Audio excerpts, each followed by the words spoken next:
कहते हैं इस दुनिया में दो तरह के लोग होते हैं। एक वो जो अपनी किस्मत को अपनी हाथ की लकीरों में और जन्म कुंडली में ढूंढते हुए घूमते हैं, और दूसरे वो जो अपनी किस्मत को अपने कर्मों में ढूंढते हैं। दोनों ही कंडीशन में भाग्य यानी किस्मत तो होती ही है, क्योंकि अगर भाग्य जैसी कोई चीज़ ना होती तो जन्म कुंडली में नवम भाव का कोई अस्तित्व ना होता। अब आपका भाग्य कैसा है, किस तरह से आपका साथ दे रहा है, वो पता चलेगा आपकी जन्म कुंडली में नवम भाव और नवम भाव की स्थिति पर। कुछ इसी विषय में आज चर्चा करने वाले हैं। नमस्कार दोस्तों, मेरा नाम है अनुभव सिंह और आज बात करने वाले हैं आपकी जन्म कुंडली में नवम भाव पर पड़ने वाले हर एक ग्रह की दृष्टि के बारे में।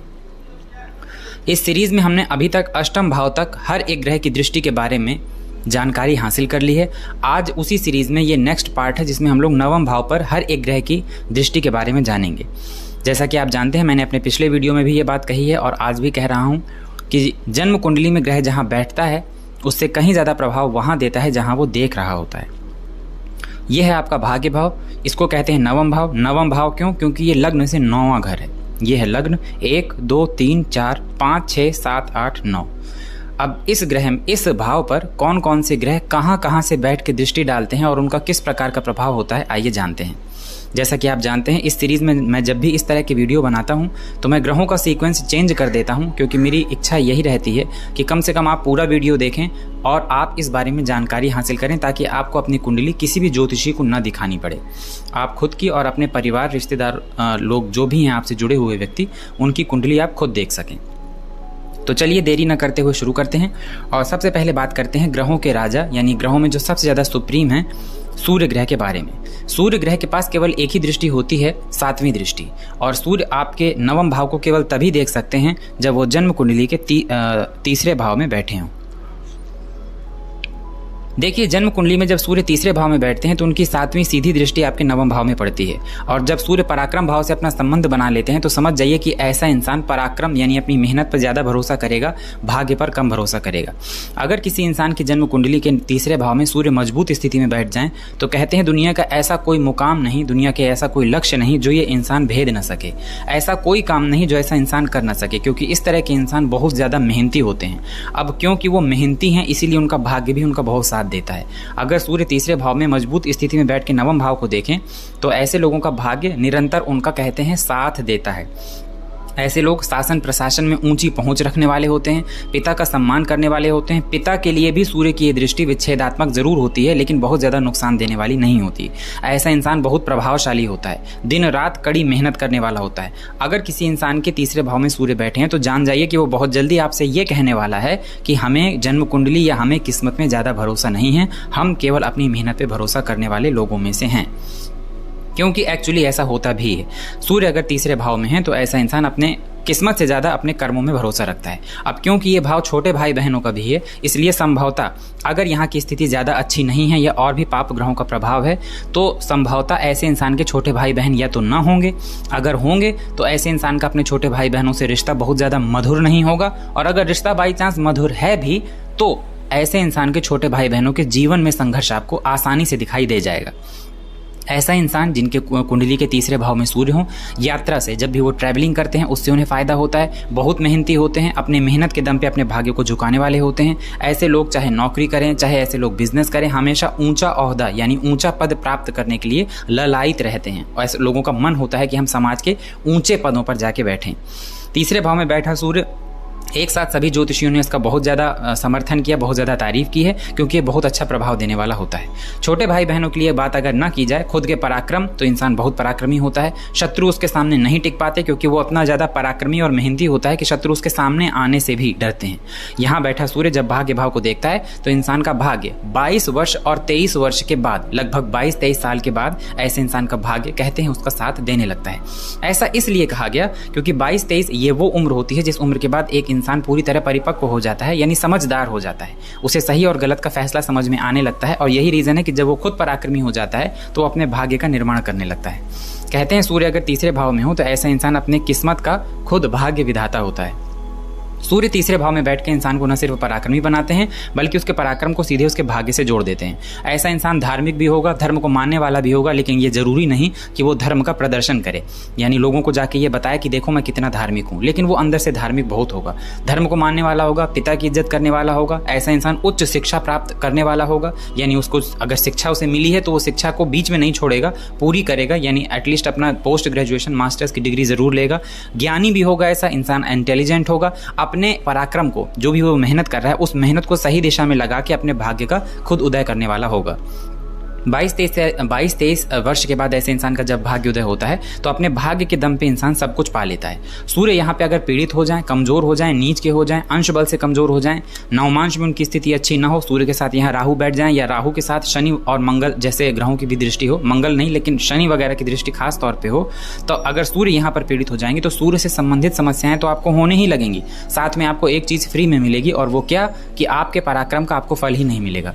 अगर यहाँ पे सूर्य बहुत ज़्यादा पीड़ित हो जाए तो देखेंगे कि इंसान की 80% मेहनत जो है व्यर्थ चली जाती है, यानी किसी काम को लेकर अगर उसने मेहनत किया तो उसके बावजूद उसको वो रिजल्ट नहीं मिलेगा जो रिजल्ट उसे मिलना चाहिए था या जिस रिजल्ट की वो अपेक्षा कर रहा है।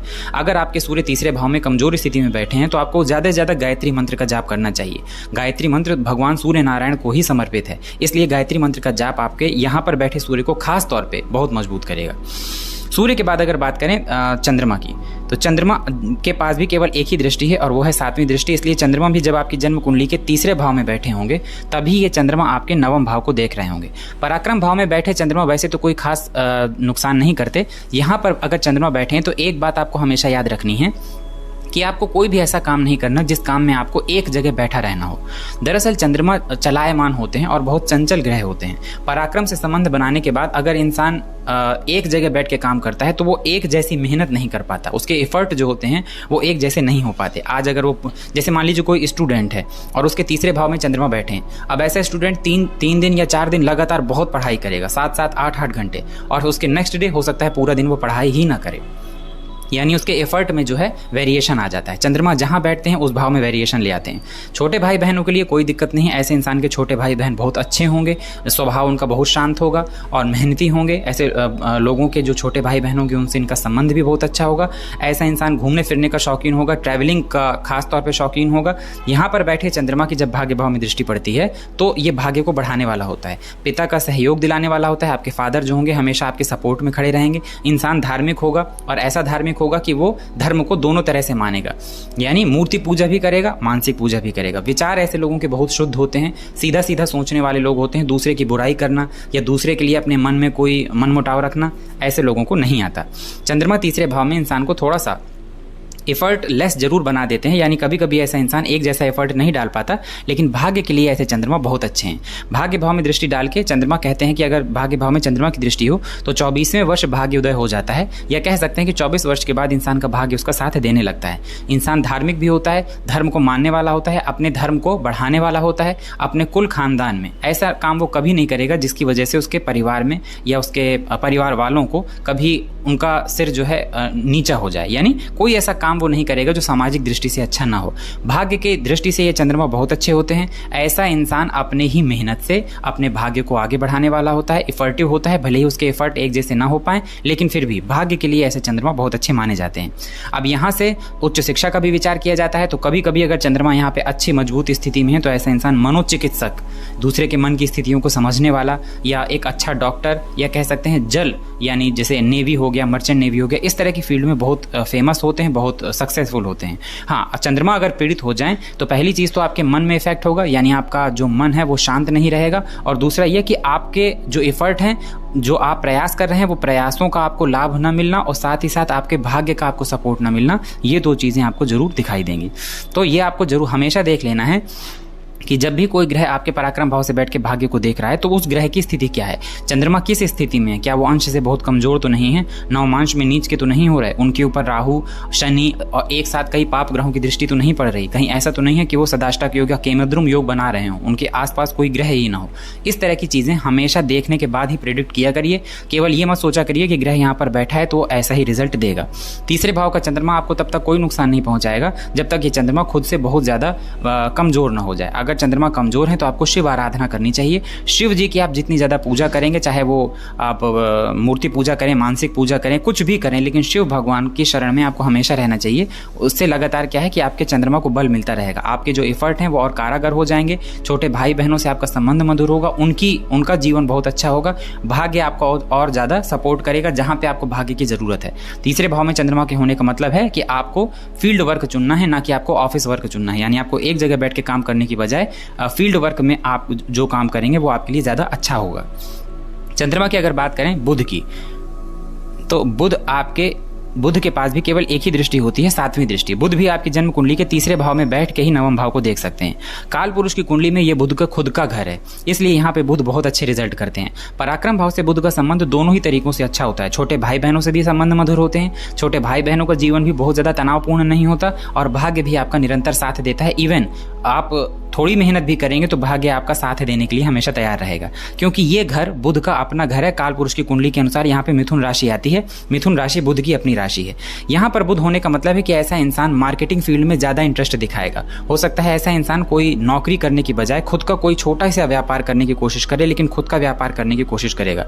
ऐसे लोगों को नई नई जगह जाना, घूमना फिरना बहुत पसंद होगा। ऐसे लोग टॉकेटिव होंगे, यानी कम्युनिकेशन स्किल ऐसे लोगों की बहुत अच्छी होगी। अच्छा, ऐसा इंसान बहुत छोटी उम्र से ही अपने भाग्य को आगे बढ़ाने के लिए सोचने लगेगा, क्योंकि बुध का जब भाग्य भाव से प्रभाव पड़ता है तो बुध कहते हैं कि अगर बुध का संबंध भाग्य भाव से हो तो 32वें वर्ष भाग्योदय हो जाता है। लेकिन जब प्रैक्टिकल रूप से कुंडलियाँ देखी जाती हैं और उसमें मैंने जो अनुभव पाया, तो मैंने देखा कि बुध अगर तीसरे भाव में हो तो इंसान छोटी उम्र से ही अपने करियर के बारे में सोचने लगता है। और यही रीज़न है कि बुध यहाँ पे भाग्य के लिए भी बहुत अच्छा प्रभाव देते हैं, क्योंकि जितनी छोटी उम्र से या जितना सजग होते ही आप अपने काम को लेकर सीरियस हो जाएंगे, आपको आगे सफलता उतनी ही मिलेगी।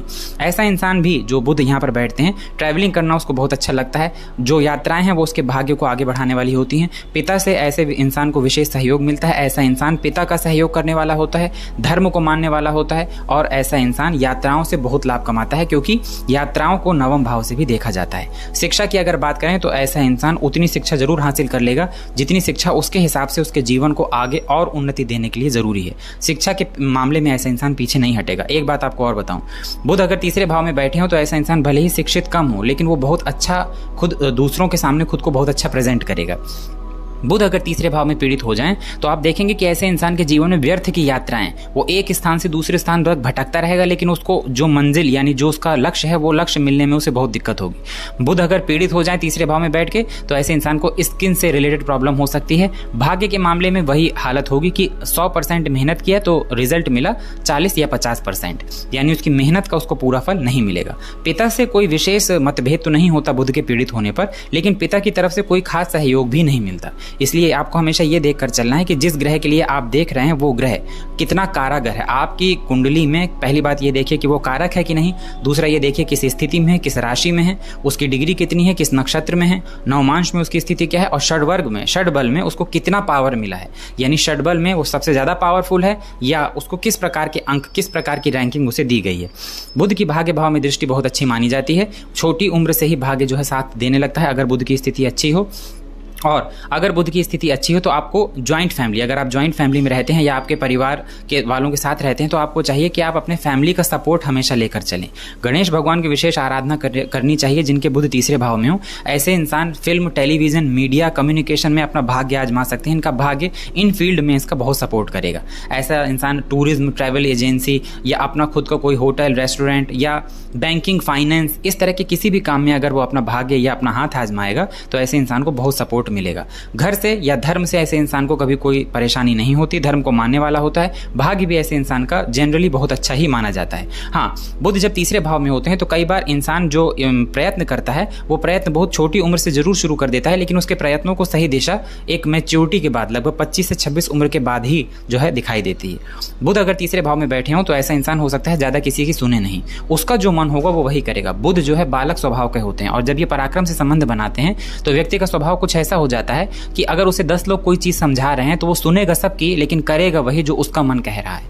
और होता भी ऐसा ही है कि वो करता अपने मन की है, लेकिन सफलता भी उसको ऐसे ही मिलती है। तो बुध जब भाग्य भाव को देखते हैं तो भाग्य अच्छा सपोर्ट करता है, उम्र के शुरुआती दौर से सपोर्ट करने लगता है, पिता से विशेष सहयोग मिलता है, शिक्षा भी ऐसे इंसानों की अच्छी होती है, यात्राओं से लाभ मिलने वाला होता है। और जितना ही ज़्यादा वो यात्रा, कम्युनिकेशन या ट्रैवल, इन चीज़ों से वो इन जो है क्षेत्रों से जुड़ेगा, उतना ही ज़्यादा उसका भाग्य उसका साथ देगा और वो निरंतर आगे बढ़ता चला जाएगा। इसके बाद अगर बात कर लें शुक्र की, तो इनके पास भी केवल एक ही दृष्टि है, 7वीं दृष्टि। और शुक्र भी आपकी जन्म कुंडली के तीसरे भाव में बैठे होंगे, तभी वो 7वीं दृष्टि से 9वें भाव को देख सकते हैं। देखिए, शुक्र जब तीसरे भाव में बैठते हैं, क्योंकि काल पुरुष में ये बुध का घर है, लेकिन तीसरे भाव में शुक्र का बैठना ये दिखाता है कि आपको ट्रैवलिंग यानी घूमना फिरना पसंद होगा, एक जगह रुकना आपको पसंद नहीं होगा, नई नई जगहें जाना, नए नए लोगों से मिलना, लोगों से आसानी से बातचीत कर लेना, खुद के ऊपर विश्वास होना, ये दिखाता है। शुक्र का भाग्य भाव में दृष्टि भाग्य को उन्नति ही प्रदान करता है। ऐसे लोगों के भाग्य में कहते हैं शुक्र अगर भाग्येश हो तो उम्र के 25 वर्ष के बाद भाग्येश हो, या शुक्र का भाग्य से संबंध बन रहा हो तो 25 वर्ष की उम्र के बाद ऐसे इंसान का भाग्योदय हो जाता है।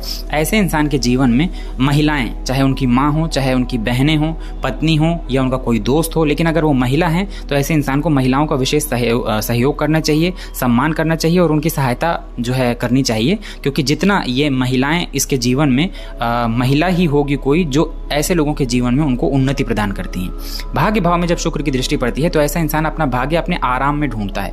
वो मेहनत करेगा, बहुत मेहनती होगा, लेकिन उसकी मेहनत जो है उसका परिणति एक ही होगी। उसे चाहिए क्या? उसे चाहिए सुख, उसे चाहिए आराम, लग्जरियस लाइफ स्टाइल, विलासिता भरा जीवन, उसे चाहिए एक अच्छा घर, गाड़ी, बंगला। हालांकि ये सबको चाहिए, लेकिन शुक्र अगर तीसरे भाव में बैठे हो तो ऐसा इंसान खूब मेहनत करेगा अपने जीवन को आरामदायक बनाने के लिए। तीसरे भाव में बैठा शुक्र हो सकता है दूसरे व्यक्तियों की बहुत ज़्यादा मदद ना करे, लेकिन वो अपने जीवन को बहुत आरामदायक बनाएगा, ये बात तय है। तीसरे भाव में बैठे शुक्र भी फिल्म, टेलीविज़न, मीडिया, इन क्षेत्रों में बहुत अच्छा जो है सफलता दिला सकते हैं अगर शुक्र की स्थिति अच्छी है। शुक्र जब भाग्य भाव को देखते हैं तो भले ही उम्र के 25वें वर्ष भाग्य उदय हो, लेकिन भाग्य बहुत अच्छे तरीके से उदय होता है, साथ देने वाला होता है।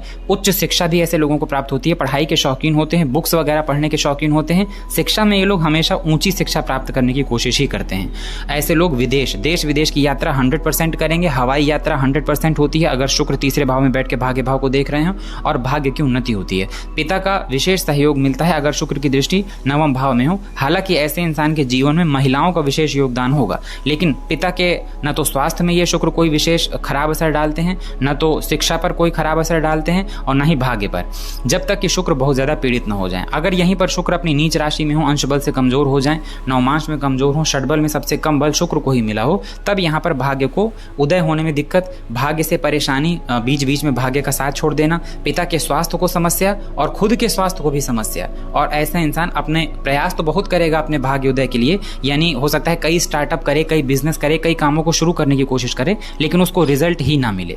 तो ये देख लेना है कि शुक्र पीड़ित तो नहीं हो रहा है। अच्छा, मैंने हमेशा जब भी शुक्र की बात हुई है तो आपको एक चीज़ कही है कि शुक्र भी बहुत सॉफ्ट प्लैनेट है, इसलिए शुक्र की स्थिति को देखने के लिए ये जरूर देख लीजिए कि शुक्र किन ग्रहों के साथ बैठे हैं और शुक्र के ऊपर किन ग्रहों का प्रभाव है, क्योंकि ये बहुत सॉफ्ट प्लैनेट होते हैं, बहुत जल्दी इफेक्ट होते हैं।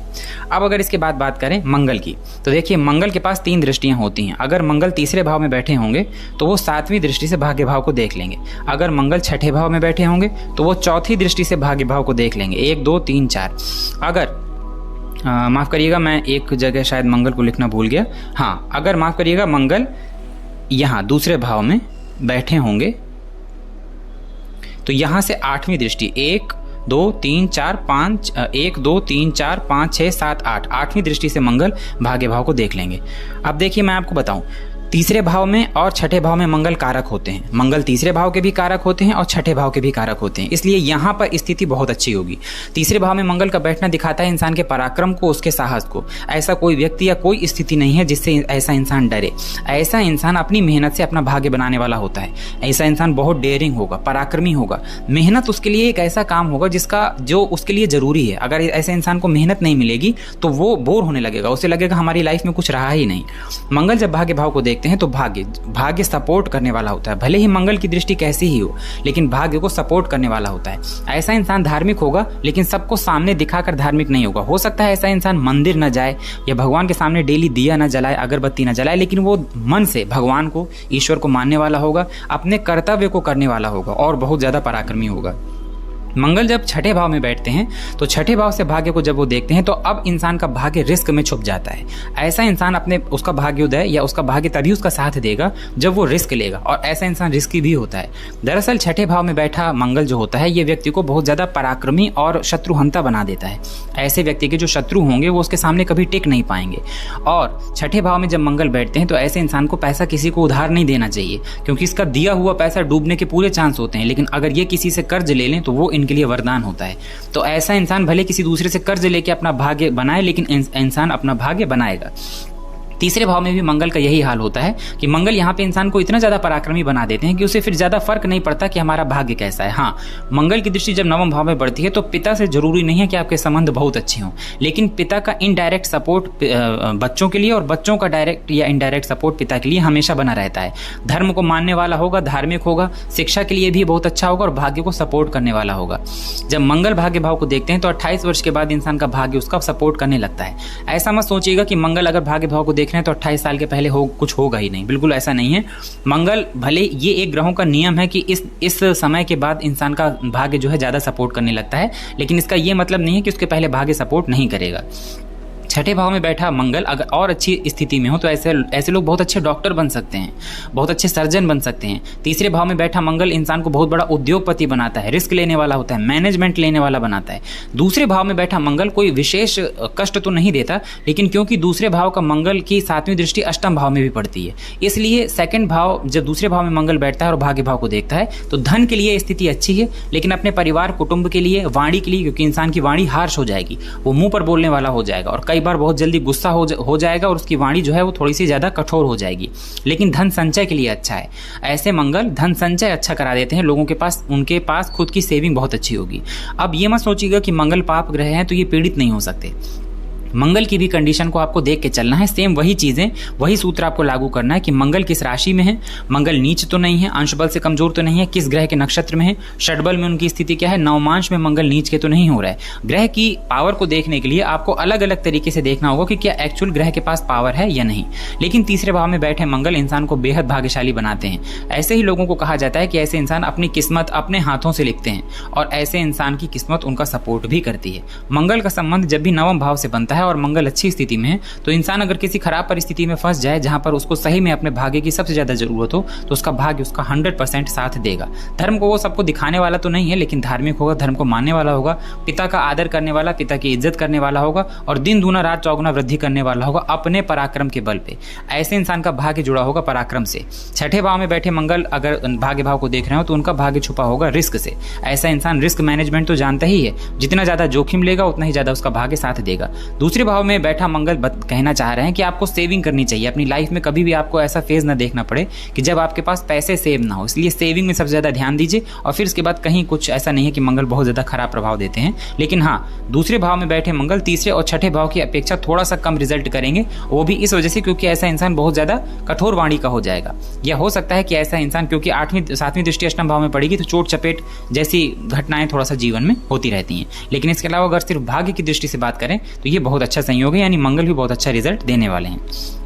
गुरु की बात करें अगर तो देखिए, गुरु के पास भी 3 दृष्टि हैं। या तो गुरु तीसरे भाव में बैठेंगे तो 7वीं दृष्टि से नवम भाव को देखेंगे, लग्न में बैठेंगे तो नवम दृष्टि से भाग्य भाव को देखेंगे, और अगर गुरु 5वें भाव में बैठेंगे तो पंचम दृष्टि से नवम भाव को देखेंगे। और तीनों ही कंडीशन में गुरु की स्थिति जो है आप जानते ही हैं कि बहुत अच्छी है। यहाँ पे तीसरे भाव की हम बाद में बात करेंगे। देखिए, जब लग्न में गुरु बैठते हैं, नवम भाव को देखते हैं, तो लग्न में बैठने की वजह से इंसान का व्यक्तित्व तो बहुत अच्छा बना देंगे। ऐसा इंसान देखने में बहुत सुंदर होगा, अच्छा होगा, उसकी आभा यानी उसका ऑरा बहुत अच्छा होगा, दूसरों को हमेशा सही रास्ता दिखाने वाला होगा। ऐसा इंसान बहुत इंटेलिजेंट होगा। समाज में कहते हैं ऐसे लोग पूज्य होते हैं, दूसरे लोग हमेशा ऐसे इंसान की इज्जत करेंगे, क्योंकि लग्न में बैठे बृहस्पति इंसान को बहुत एबल, बहुत कहते हैं ना योग्य बना देते हैं। अब यहाँ से जब देवगुरु नवम भाव को देखते हैं जो कि उनका कारक भाव है तो भाग्य को बूस्ट कर देते हैं। कहते हैं लग्न में अगर देवगुरु बृहस्पति अच्छी स्थिति में हो और नवम भाव को देख रहे हो तो इंसान का भाग्योदय 16 वर्ष की उम्र से हो जाता है। बहुत कम उम्र से ऐसे बच्चे अपने करियर में या अपनी फील्ड में आगे बढ़ने लगते हैं। लग्न में बैठे गुरु और पंचम भाव में बैठे गुरु देवगुरु अगर नवम को देख रहे हो तो कोई ऐसी फील्ड नहीं है जिसमें आप सफल नहीं हो सकते। कुछ ऐसा नहीं है जो आप कर नहीं सकते, चाहे वो नौकरी हो, चाहे वो बिजनेस हो, चाहे वो राजनीति हो, चाहे वो कुछ हो, चाहे वो कोई आर्ट का क्षेत्र हो, यानी कोई आप आर्टिस्ट भी हो सकते हैं अगर गुरु यहाँ बैठे हो। पंचम में जब गुरु बैठते हैं तो यहाँ पर इंसान का पूरा फोकस उसके ज्ञान में हो जाता है। अब उसका भाग्य उसके ज्ञान से जुड़ जाता है। वो अपने ज्ञान, अपने भाग्य का निर्माण कहाँ से करेगा? अपनी नॉलेज से करेगा, अपनी इंटेलिजेंस से करेगा। यहाँ पर जब देवगुरु बैठते हैं तो ऐसे इंसान की वाणी जो है, कहते हैं कभी कभी अगर देवगुरु की स्थिति बहुत अच्छी है तो ऐसे इंसान की वाणी जो है वो सच हो जाती है। इसीलिए पंचम भाव में अगर किसी व्यक्ति के गुरु बैठे हैं तो कभी उस इंसान के साथ आप गलत मत कीजिए, क्योंकि अगर वो इंसान आपको दिल से कोई, जिसे हम लोग आम भाषा में बद्दुआ कहते हैं, दिल से आपको कोई श्राप दे दे, बद्दुआ दे दे, तो वो आपके ऊपर बहुत जल्दी असर करेगी। पंचम भाव जो होता है वो भी देवगुरु बृहस्पति के बेस्ट फ्रेंड का घर है, यानी सूर्य देव का घर है। और यहाँ पर देवगुरु बृहस्पति क्योंकि ज्ञान के कारक हैं, तो जब ज्ञान के भाव में देवगुरु बृहस्पति बैठते हैं तो ये नवम भाव को बहुत अच्छा प्रभाव देते हैं। ऐसे इंसान का भाग्य 16 वर्ष से उसका साथ देने लगता है। ऐसा इंसान बहुत धार्मिक होता है, भगवान को मानने वाला होता है, मंदिर जाना, पूजा करना, लोगों की सहायता करना, जानवरों पर दया दिखाना, इंसान से बहुत अच्छा व्यवहार करना, बहुत मधुर वाणी होना, किसी भी परिस्थिति में घबराना नहीं, ये सारी चीज़ें देवगुरु आपको दे देंगे। अब बात करें अगर तीसरे भाव की, तो तीसरे भाव में देवगुरु बृहस्पति इन दोनों भावों की अपेक्षा थोड़ा सा कम अच्छा रिजल्ट करते हैं। वो भी इस वजह से क्योंकि तीसरा भाव एक ऐसा भाव, क्योंकि ये भाव 8वें से 8वां है। देखिए 1 2 3 4 5 6 7 8, 8वें से 8वां भाव होने की वजह से देवगुरु यहाँ पर थोड़े से कमजोर हो जाते हैं। और कमजोर क्या हो जाते हैं, जैसे मैंने आपको पिछले वीडियो में बताया था कि इस तरह के भाव से अगर देवगुरु बृहस्पति संबंध बनाते हैं तो इंसान को वो उसके जो जीवन में परेशानियां आने वाली होती हैं उनसे बचाने के लिए देवगुरु बृहस्पति अपनी आधे से ज़्यादा एनर्जी खर्च कर देते हैं। और यही रीज़न है कि यहाँ पर देवगुरु खुद कमज़ोर हो जाते हैं, लेकिन फिर भी उनकी दृष्टि जो है वो अमृतमयी ही मानी जाएगी। यहाँ से भी बैठ के देवगुरु बृहस्पति इंसान को बहुत पराक्रमी बना देते हैं। इंसान का जो भाग्य होगा वो उसका सपोर्ट करने वाला होगा, इंसान के भाग्य उसके कर्म के पीछे पीछे चलने वाला होगा। ऐसा इंसान अपनी लाइफ में भले कोई काम करे, चाहे वो मेहनत से कोई बिजनेस करे या कोई जॉब करे, दोनों में ही उसका भाग्य उसका खूब सपोर्ट करने वाला होता है। एक बात तो तय है कि देवगुरु बृहस्पति की कहीं से भी दृष्टि भाग्य भाव में पड़ जाए तो एक बात आप जान लीजिए कि आप वाकई बहुत भाग्यशाली हैं। केवल आपको ये देख लेना है कि गुरु की स्थिति क्या है, क्योंकि कभी कभी ऐसा होता है जो हमें दिखाई देता है वो होता नहीं है। अब यहाँ पे तो आपको गुरुदेव लग्न में बहुत अच्छे दिखाई दे रहे हैं, लेकिन जब आपने डिटेल्स चेक किया तो आपको पता चला कि नहीं, देवगुरु बृहस्पति के पास वो बल नहीं है। अब क्योंकि खुद उनके पास बल नहीं है तो वो आपकी कितनी ज़्यादा मदद कर पाएंगे। इसलिए अगर लग्न तीसरे भाव या पंचम भाव में देवगुरु बृहस्पति हैं तो आपको हमेशा विष्णु जी की, श्री हरि नारायण जी की आपको आराधना करनी चाहिए। अगर आप उनकी आराधना करते हैं तो आपके गुरु आपको हमेशा अच्छा प्रभाव देंगे। अब बात करें अगर शनिदेव की, तो शनिदेव भी के पास भी 3 दृष्टि हैं। या तो शनिदेव तीसरे भाव में बैठ के 7वीं दृष्टि से आपके भाग्य को देख लेंगे, या तो 12वें भाव में बैठेंगे तो 10वीं दृष्टि से आपके भाग्य को देख लेंगे, या तो 7वें भाव में बैठेंगे तो तीसरी दृष्टि से आपके भाग्य को देख लेंगे। शनिदेव कहीं से भी आपके भाग्य भाव को देखें, एक बात आपको तुरंत नोटिस कर लेनी है या तुरंत आपको जान लेना है कि आपका भाग्य शुरुआत में तो आपका साथ देने से रहा।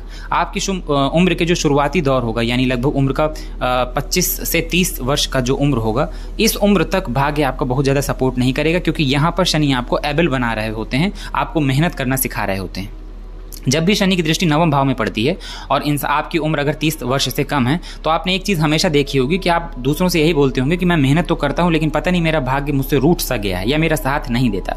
ऐसा इसीलिए क्योंकि शनि जो है उम्र के एक पड़ाव के बाद आपको मैच्योर बना देते हैं। वो चाहते हैं कि उस उम्र तक आप दुनिया के जो थपेड़े हैं वो खाने लायक हो जाएं, इसलिए वो आपसे रगड़ के मेहनत कराते हैं। लेकिन बाद में जब देने में आते हैं तो इनसे बड़ा कोई गिवर नहीं है, इनसे ज़्यादा कोई दूसरा ग्रह नहीं है जो आपको दे सके। अब देखिए तीसरे भाव में जब शनि बैठते हैं तो ये पराक्रम का भाव है, यहाँ पे शनि कारक हो जाते हैं। यहाँ से अगर उनकी दृष्टि भाग्य भाव में पड़ रही है तो भले धीरे धीरे ही सही, लेकिन आपके भाग्य निरंतर आपका साथ देगा। पिता का स्वास्थ्य और पिता से आपका जो संबंध है ये दोनों ही बहुत अच्छे नहीं होंगे। शनि भी पाप ग्रह है, इसलिए तीसरे भाव में बैठते हैं तो छोटे भाई बहन से या तो होंगे नहीं, अगर हैं तो हो सकता है आप ही उनका सपोर्ट करें, वो आपका सपोर्ट ना करेंगे। शनि जब भी तीसरे भाव में बैठते हैं तो ऐसा इंसान दुनिया भर के लोगों के लिए हमेशा अच्छाई करता रहता है, लेकिन उसके ऊपर जब कोई बात आती है तो उसके अपने तक उसके साथ खड़ा होने से मना कर देते हैं। लेकिन ऐसे इंसान को कोई फर्क नहीं पड़ता, क्योंकि वो अपना भाग्य, यानी शनि तीसरे भाव में है तो वो 7वीं दृष्टि से भाग्य को देख रहे हैं, तो ऐसा इंसान बहुत जल्दी समझ जाता है कि हमारा भाग्य हमारे कर्मों के बहुत भीतर छुपा हुआ है। यानी कर्म जब बहुत ज़्यादा करेंगे तभी हमारा भाग्य साथ देगा। तीसरे भाव में शनि इंसान को पराक्रमी बनाते हैं, अपने भाग्य का विधाता खुद बनाते हैं, मेहनती बनाते हैं। इंसान मेहनत करने वाला होता है और मेहनत के बल पे सब कुछ पा लेने वाला होता है। ऐसा इंसान धार्मिक होगा, लेकिन ऐसा धार्मिक होगा कि हो सकता है कि आप जब उससे पहली बार मिलें तो आपको ऐसा लगे कि ये इंसान तो भगवान को मानता ही नहीं है। दरअसल वो फैक्ट के बल पे अपने भाग्य को मानने वाला होता है। अगर उसे आपको कोई चीज़ समझानी है तो आपको फैक्ट बताने होंगे ताकि वो लॉजिकल तरीके से चीज़ों को समझ सके। सप्तम भाव में शनि वैवाहिक दृष्टि जीवन को खराब कर देते हैं, लेकिन विवाह के बाद ऐसे इंसान का भाग्योदय बहुत अच्छा होता है। अगर खास तौर पर शनि से कारक कुंडली है आपकी और फिर शनि की दृष्टि जो है भाग्य भाव पे पड़े तो आप ये जान के चलिए कि जीवन साथी के आने के बाद आपका भाग्य और अच्छा आपका सपोर्ट करेगा। भले ही बिजनेस में शुरुआत में आपको समस्या हो, लेकिन धीरे धीरे आपका भाग्य आपके बिजनेस से, आपके जीवन साथी से जुड़ के आपको बहुत प्रॉफिट देने वाला होगा। 12वें के शनि जो होते हैं, यहाँ पे आपको थोड़ा सा सजगता बरतने की जरूरत है। पहले ये देखिए कि कुंडली कौन सी है, क्या शनि वहां पे कारक हैं, किस कुंडली में शनि 12वें भाव में बैठे हैं। अगर कुंडली में कारक होकर शनि 12वें भाव में बैठे हैं और यहाँ पर अच्छी राशि में बैठे हैं और मजबूत स्थिति में, इनके ऊपर कहीं से देवगुरु की बृहस्पति की दृष्टि पड़ रही है, तब तो आपको ज्यादा परेशान होने की जरूरत नहीं है। आपको बस ये जान लेना है कि आपका भाग्य जो है वो कहीं ना कहीं विदेश में या आपके जन्म स्थान से दूर छिपा हुआ है। आप दूसरों की खुल के मदद करिए, धर्म करिए और शनि आपको बहुत ज्यादा नुकसान नहीं पहुंचाएंगे। शनि अगर कमजोर हो गए तब आप कहीं ना कहीं कानूनी मामलों में फंस सकते हैं, या आपके जो खर्च हैं वो आपके हमेशा इनकम से ज्यादा रहेंगे। खर्चों के मैनेजमेंट में आप जो है बहुत अच्छा प्रदर्शन नहीं कर पाएंगे। खर्चे जो हैं आपके इतने ज्यादा हो जाएंगे कि आपके जो पर्सनल सेविंग्स हैं उनके ऊपर आपको दिक्कत होने लगेगी। हालांकि यहाँ पे बैठे शनि आपको शत्रुहंता जरूर बनाते हैं, लेकिन 12वें के शनि थोड़ा सजगता बरतने की जरूरत होती है और उनकी स्थिति को बहुत गौर से देखने लायक के लिए होता है। अब देखिए, राहु और केतु की बात करें तो दोनों ही ग्रह आपके लग्न से बैठ के नवम भाव को देख लेंगे, तीसरे भाव में बैठेंगे तो भाग्य भाव को देख लेंगे, और पंचम भाव में बैठेंगे तो भाग्य भाव को देख लेंगे, क्योंकि दोनों के पास ही देवगुरु बृहस्पति जैसी दृष्टियां हैं। राहु और केतु दोनों लग्न में अगर हों तो दोनों ही ग्रहों को आपको गौर से देखना है कि इन ग्रहों की स्थिति कैसी है। लग्न में चाहे राहु हो, लग्न में चाहे केतु हो, ये बहुत मैजिकल प्लैनेट होते हैं। खास तौर पे राहु अगर लग्न में अच्छी स्थिति में बैठे हैं और प्रभाव इनके ऊपर अच्छा है तो ये जीरो से हीरो बनाने के लिए काफ़ी है। लेकिन अगर यही राहु बिगड़ जाएं तो ये भाग्य में रोड़े अटकाने लगते हैं। ऐसे इंसान का जो स्वभाव है वो चिड़चिड़ापन लिए हुए हो जाएगा, कंफ्यूजन वाली स्थिति में हो जाएगा। उसे खुद के द्वारा किए गए कामों में कॉन्फिडेंस नहीं होगा कि हम ये करने जा रहे हैं तो ये चीज़ सही है कि नहीं। और यही हाल वो भाग्य का करते हैं, क्योंकि भाग्य भाव कालपुरुष की कुंडली में देवगुरु बृहस्पति का घर है और राहु और देवगुरु बृहस्पति दोनों का स्वभाव बिल्कुल अलग है। एक ईस्ट है तो दूसरा वेस्ट है। पंचम भाव में भी राहु अगर अच्छी स्थिति में है तो ऐसा इंसान इंटेलिजेंट हो जाएगा, शिक्षा भी बहुत अच्छी हासिल कर लेगा और टेक्निकल माइंड का हो जाएगा। लेकिन अगर स्थिति अच्छी नहीं है तो शुरुआती शिक्षा में बहुत रोड़े अटकते हैं, बच्चों की शिक्षा समय से पूरी नहीं हो पाती और कहीं ना कहीं कहें तो पढ़ाई में मन न लगना, ये एक मेजर प्रॉब्लम हो जाती है। और यहाँ बैठे हो राहु या यहाँ बैठे हो नवम भाव को देख के भाग्य को बिगाड़ने का काम ही करते हैं। ऐसा इंसान धर्म से दूर भागने लगता है। हालांकि राहु अगर मजबूत स्थिति में हो तब भी मैंने भाग्य भाव में राहु की दृष्टि को बहुत अच्छा प्रभाव देते हुए नहीं देखा गया। मतलब उनका भाग्य तो उनका सपोर्ट करेगा, लेकिन वो बहुत ज्यादा धार्मिक हो ये कोई जरूरी नहीं है। केतु के मामले में थोड़ी सी स्थिति अलग हो जाती है। अब तीसरे भाव में राहु हो या केतु हो, दोनों ही कारक हो जाते हैं। राहु अगर तीसरे भाव से बैठ के भाग्य भाव को देख रहे हैं तो ऐसे इंसान का एफर्ट, अच्छी स्थिति में अगर राहु हो तो ऐसे इंसान की एफर्ट उनका भाग्य उदय कराने वाले होंगे। अगर राहु अच्छी पोजीशन में है, अच्छी स्थिति में है तो ऐसा इंसान दिन दूना रात चौगुना वृद्धि करेगा। उसका भाग्य मानो से एक कदम आगे चल रहा हो, एकदम से उसके लाइफ में एक ऐसा फेज आएगा जब वो दिन रात उन्नति करने लगेगा। लेकिन राहु अगर कमजोर हो जाए तो इंसान पराक्रम करेगा लेकिन भाग्य का सपोर्ट नहीं मिलेगा। अपने ही धर्म की कहिए बुराई करने लगे, अपने धर्म को ना माने, भगवान के अस्तित्व को मानने से इनकार कर दे और दूसरों को ठगने लगे। यानी ऐसा कोई काम करने लगे जिससे वो दूसरों का पैसा अपना पैसा समझने लगे। ऐसा कब? जब राहु यहाँ पर पीड़ित हो जाएं। और याद रखिएगा कि राहु हो या केतु, ये दोनों भी पीड़ित होते हैं। तो राहु और केतु की जितनी अच्छी स्थिति तीसरे भाव में बैठ के भाग्य भाव को देखने के लिए होती है, उतनी अच्छी स्थिति लग्न और पंचम में नहीं होती। केतु की अगर बात करें तो केतु लग्न में उतना नुकसान नहीं करते जितना राहु करते हैं। लेकिन ये भी तो है कि अगर केतु लग्न में होंगे तो याद करिए कि राहु सप्तम में होंगे, केतु अगर तृतीय में होंगे तो राहु नवम में होंगे, अगर केतु पंचम में होंगे तो राहु एकादश में होंगे। हालांकि ये स्थिति फिर भी ठीक है, लेकिन यहाँ पर अगर राहु हैं, यहाँ पर केतु हैं और भाग्य भाव में राहु हैं तो ये स्थिति ज़्यादा अच्छी नहीं होती। इंसान का भाग्य उसका सपोर्ट नहीं करता। मैंने प्रैक्टिकल जितनी भी कुंडलियाँ देखी हैं जिसमें भाग्य भाव में राहु हैं, मुझे बहुत ही कम ऐसे लोगों ने ऐसा बोला है कि हमारा भाग्य बहुत अच्छा है, हमारा सपोर्ट करता है। सभी के मुंह से एक साथ यही सुनने के लिए मिला है कि भाग्य ने तो जैसे कभी हमारा सपोर्ट किया ही नहीं। हालांकि कुछ उपाय करने के बाद, खुद को धार्मिक कामों में लगाने के बाद उन्हीं लोगों ने यह भी बताया कि हाँ, हमारा भाग्य अब मच बेटर है, यानी पहले से बहुत अच्छा है।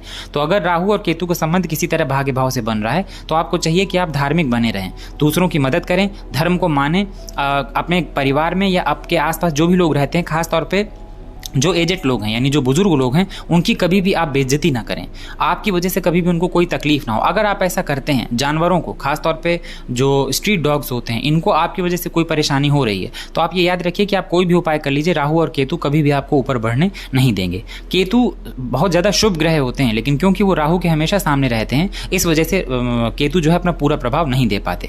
तो ये था, इस प्रकार से अगर ग्रह आपके भाग्य भाव को देख रहे हो तो कुछ इस तरह की आपको जो है प्रभाव देखने के लिए 100% मिलेंगे। वीडियो में जो आपको जानकारी दी जाती है वो एक जनरल प्रेडिक्शन होता है। आपकी कुंडली में दूसरे ग्रह कहीं और भी बैठे होंगे, उनका प्रभाव भी आपके ऊपर पड़ रहा होगा। इसलिए जब भी कभी इस तरह के जो है सिचुएशन को देख के आप अपनी कुंडली से मिलाइए तो हमेशा ग्रहों की स्थिति को जरूर देख लीजिए कि ग्रह कितने पावरफुल हैं, ग्रह कितने उनके पास कितनी पावर है, उनकी पोजीशन क्या है, नवमांश में उनकी स्थिति क्या है, वगैरह वगैरह, ताकि आपको ये पता चल जाए कि जिस ग्रह के बारे में आप देख रहे हैं वो आपको किस तरह और कितना प्रभावित कर रहा है। तो ये था वीडियो। आज का वीडियो में हमने जाना जन्म कुंडली के नवम भाव यानी भाग्य भाव में हर एक ग्रह की दृष्टि के बारे में। आपकी जन्म कुंडली में कौन सा ऐसा ग्रह है जो नवम भाव को देख रहा है, किस भाव से बैठ के देख रहा है और उसकी स्थिति क्या है, वीडियो के कमेंट सेक्शन में कमेंट करना मत भूलिएगा। वीडियो अगर अच्छा लगा हो तो वीडियो को लाइक करिएगा। चैनल में वीडियो में दी गई जानकारी अगर अच्छी लगी हो तो चैनल को सब्सक्राइब करिएगा और बेल आइकन जरूर दबाइएगा ताकि जब भी कोई नया वीडियो इस चैनल में पोस्ट किया जाए तो उसका नोटिफिकेशन सीधे आप तक पहुंच जाए। मिलते हैं अगले वीडियो में, तब तक के लिए धन्यवाद।